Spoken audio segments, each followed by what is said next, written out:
My dear students of second year biology, आज आपको assignment number 20 दिया जा रहा है स्पर्मेटोजेनेसिस इन मैन। टेस्टिस बताते समय ह्यूमन मेल रिप्रोडक्टिव सिस्टम में मैंने आपको बताया था कि टेस्टिस का यूनिट सेमिनिफेरस ट्यूब्यूल होता है। ये सेमिनिफेरस ट्यूब्यूल का एक पार्ट दिखाया गया है और इस सेमिनिफेरस ट्यूब्यूल के 3 कंपोनेंट होते हैं। एक तो प्राइमोर्डियल जर्म सेल होता है जो स्पर्मेटोजेनेसिस में जाता है, स्पर्मेटोजोआ को प्रोड्यूस करता है।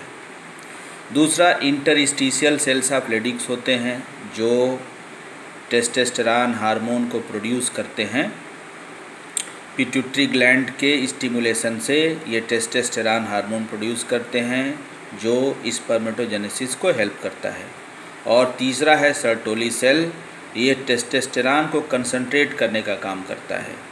ये एंड्रोजन बाइंडिंग प्रोटीन को प्रोड्यूस करता है और साथ ही साथ इनहिबिन हार्मोन को भी प्रोड्यूस करता है। और तीसरा सबसे इम्पॉर्टेंट फंक्शन इसका ये है कि ग्रोइंग स्पर्मेटोजोआ को ये नॉरिशमेंट भी प्रोवाइड करता है। तो ये 3 फंक्शन इसके सर्टोली कोशिका के होते हैं।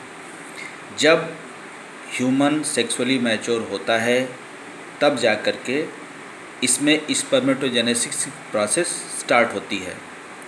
ये फॉलिकुलर स्टिमुलेटिंग हार्मोन और ल्यूटिनाइजिंग हार्मोन, ये जो 2 पिट्यूटरी हार्मोन से इनके प्रेजेंस में स्पर्मेटोजेनेसिस होता है।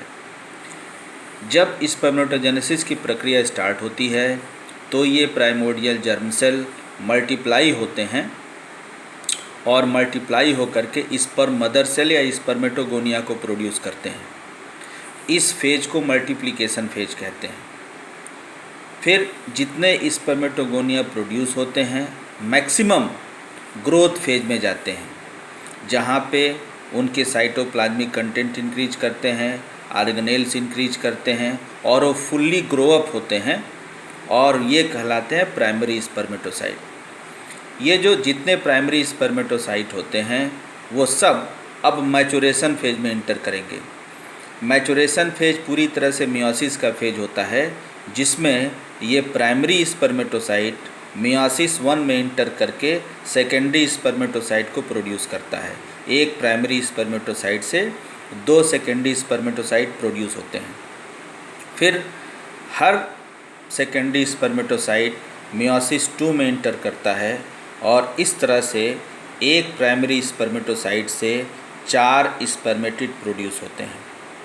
जब ये स्पर्मेटिड प्रोड्यूस हो जाते हैं तो स्पर्मेटोजेनेसिस का पहला फेज कंप्लीट होता है।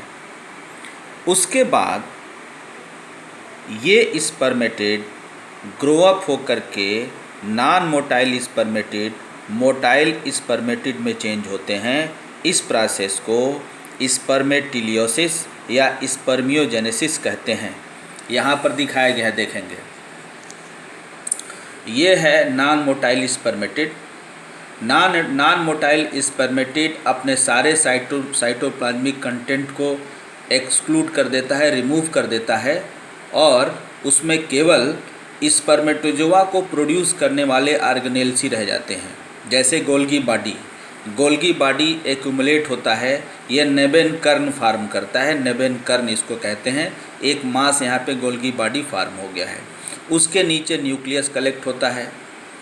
स्पर्मेटोजेनेसिस के समय जो स्पर्मेटोजोआ प्रोड्यूस होते हैं मियोसिस के बाद, इनमें N+X या N+Y क्रोमोसोम होता है। तो या तो यहाँ N+X क्रोमोसोम होगा या तो N+Y क्रोमोसोम होगा और ये हैप्लॉइड क्रोमोसोम कंटेनिंग न्यूक्लियस है जिसमें N+X या N+Y क्रोमोसोम है। इसके बाद 2 सेंट्रियोल यहाँ पर आकर के अटैच होते हैं, जिसमें से एक प्राइमरी, दूसरा सेकेंडरी। प्राइमरी को प्रॉक्सिमल सेंट्रियोल और जो सेकेंडरी होगा उसको डिस्टल सेंट्रियोल बोलते हैं। उसके नीचे माइटोकॉन्ड्रिया के नीचे एक तीसरा सेंट्रियोल अटैच होता है जिसे रिंग सेंट्रियोल कहते हैं और फिर ये फ्लैजेला फार्म होता है। तो Golgi body, nucleus, centriole, mitochondria और फ्लैजेला, ये स्ट्रक्चर मिल करके पूरे स्पर्मेटोजोआ को फार्म करते हैं। फिर ये मैच्योर स्पर्मेटोजोआ यहाँ प्रोड्यूस होता है। जो गोल्गी बॉडी यहाँ कलेक्ट हुई थी वो एक्रोसोम फार्म करती है। स्पर्म न्यूक्लियस उसके नीचे आ जाता है। ये प्रॉक्सिमल सेंट्रियोल और डिस्टेंट सेंट्रियोल यहाँ पे आकर के नेक को फार्म करते हैं। न्यूक्लियस और एक्रोसोम हेड को फार्म करते हैं। इस एक्रोसोम के टिप पर स्पर्म लाइसिन एंजाइम की कोटिंग होती है, माउंटिंग होती है, जो हाइल्यूरोनिडेज एंजाइम के रूप में भी जाना जाता है, जो ओवा के कोरोना रेडिएटा को ब्रेक करने का काम करता है। उसके बाद नीचे ये नेक फार्म होता है, प्रॉक्सिमल और सेंट्रल डिस्टियोल, प्रॉक्सिमल और सेंट्रल, नीचे प्रॉक्सिमल और डिस्टल सेंट्रियोल है। यहाँ पर प्रॉक्सिमल सेंट्रियोल, डिस्टल सेंट्रियोल यहाँ लिखा हुआ है। ये दोनों सेंट्रियोल यहाँ नेक को फार्म करते हैं। इसके बाद यहाँ नीचे माइटोकॉन्ड्रिया अटैच है, जो मिडिल पीस को फार्म करता है।